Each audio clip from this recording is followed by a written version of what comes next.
বর্তমান সময়ে জনপ্রিয় দলগুলোর মধ্য থেকে অন্যতম একটা জনপ্রিয় দল হলো ইসলামী আন্দোলন বাংলাদেশ তথা চরমোনাই। কিন্তু আমার দৃষ্টিতে এই চরমোনাই বা ইসলামী আন্দোলন বাংলাদেশ যেটাই বলো না কেন, তারা খুব গুরুত্বপূর্ণ একটা দিক এড়িয়ে যাচ্ছে বলে আমার মনে হয়, এবং তারা খুব গুরুত্বপূর্ণ একটা দিক দিয়ে পিছিয়ে রয়েছে।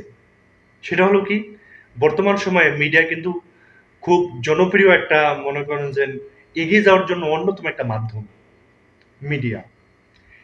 এখন দেখেন, যদি কোনো একটা দলকে মিডিয়া প্রমোট করে, চাই সে ছোট দল হোক না কেন, যদি মিডিয়া ঠিক মতন কাভার করে প্রমোট করে, তাহলে দেখবেন ওই দলটা অতি শীঘ্রই জনগণের কাছে পৌঁছে যায় এবং খুব জনপ্রিয় হয়ে যায় এবং জনগণের নিকটে গ্রহণযোগ্য হয়ে যায়। ইসলামী আন্দোলন বাংলাদেশের কমিটি সারা দেশে আছে এবং খুব জনপ্রিয় একটা দল বললেও ভুল হবে না। কিন্তু তারা যেই দিকটা থেকে পিছিয়ে রয়েছে সেটা হলো মিডিয়া। তাদের বড় বড় প্রোগ্রামও মনে করেন মিডিয়া ভালো মতো কাভার করে না। সোহরাওয়ার্দী উদ্যানের মতো মহাসমাবেশ হয়েছে, লক্ষ লক্ষ মানুষ সেখানে উপস্থিত হয়েছে। সেখানেও এমন কিছু পত্রিকা আছে যেই পত্রিকাগুলো এই মহাসমাবেশের নিউজগুলো করেছে, মনে করেন অপর পিঠে ৫ নাম্বার পৃষ্ঠায়, ৬ নাম্বার পৃষ্ঠায় বা ৮ নাম্বার পৃষ্ঠায় এই নিউজগুলো তারা এরকম ভাবে করেছে। এখানে তারা কতটুকু ভূমিকা পালন করতেছে বা কতটুকু জানে বা এই ব্যাপারে তাদের ভূমিকা কি আমি জানি না।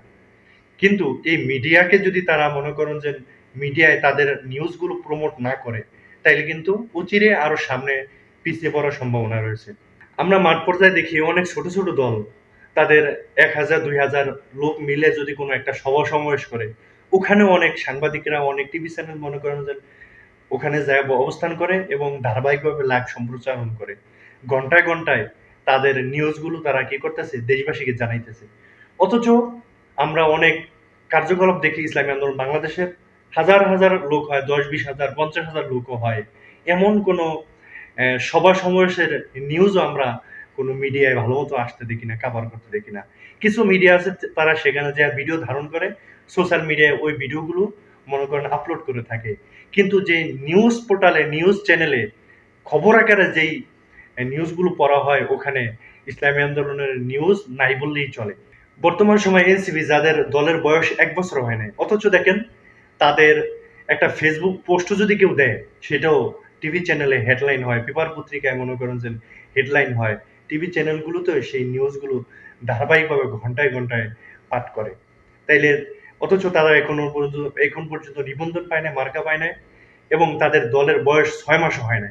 এবং আমি মনে করি ইসলামী আন্দোলন বাংলাদেশের উচিত যে তারা তাদের যে কর্মীগুলো রয়েছে তাদের এই বিষয়ে মনে করেন যে পদক্ষেপ নেওয়া এবং সাংবাদিকতা পেশায় তাদের কর্মীগুলোকে নিয়োগ দেওয়া, এটা অনেক গুরুত্বপূর্ণ একটা কাজ বলে আমি মনে করি। আশা করি এ ব্যাপারে তারা, বিজ্ঞ যারা রয়েছেন তারা দ্রুতই পদক্ষেপ নেবে যদি তারা এগিয়ে যেতে চায়।